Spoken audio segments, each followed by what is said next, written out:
Guardian boss fight. I'm starting to do something a little bit different now, or just something a little bit different. Adding something new to these videos. At the beginning you saw I was showing off my character stats, so if you're curious exactly how strong I am before any of the boss fights, you can see I'm going to include a little snapshot like that at the beginning of all the boss videos. This is a really fun boss fight, but it's easy to... it's not easy to die, it's easy to get frustrated and keep making the same mistakes over and over again. So if you're on Nightmare difficulty, be sure you know what you're doing in this boss before you start playing him. So your first objective is to take out that right arm that's got the big hammer in it. And as soon as you see him start to swing down, start jamming on the turbo button for the horse, I guess you can call it, to avoid his attack. It's not easy to avoid. Fortunately, it doesn't do an enormous amount of damage. It does do a good amount of damage, but just be sure you have 5 health potions before starting this boss fight, and you should be alright. And then as soon as he starts to wind up a little bit, just start jamming on that charge button.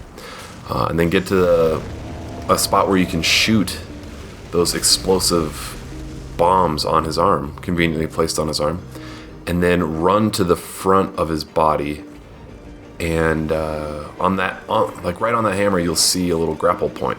So switch to the death grip and jump up there and just keep jamming X, and you'll stab him a couple times, and you have to do that one more time.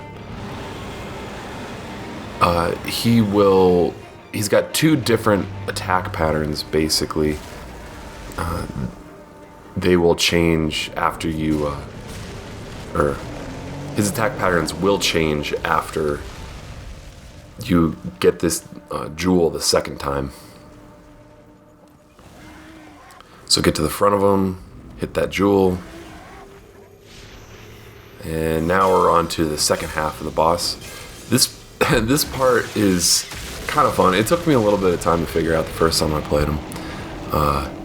So what's going to happen now is he's going to shoot out this enormous ball, this huge explosive ball, and what you've got to do is you got to shoot it and kill it, basically, or do enough damage to it to take all of its health away, and then instead of dying, the explosive grenade or cannonball, whatever you want to call it, it's going to pop up in the air and start hovering like that. Now what you have to do is get the Guardian between you and the ball, and then after a couple seconds of floating in the air, the grenade is going to go launching right at you, and if the Guardian is between you and the ball, then it's going to the grenade's going to hit him instead and knock him to his ass and give you an opportunity to do some damage to that second gem. And you have to hit that gem twice. It's pretty easy to do once you know how to do it. Just watch out for... It's impossible to be aiming at this little ball and be completely aware of where the boss is. Like, there's a good chance that you'll just like run right into his feet or have him stomp on you, which is almost what I did right there. So just run away. Just be sure to keep him between you and the ball. Use those potions when you need to. And the rule of 4 boss, I guess.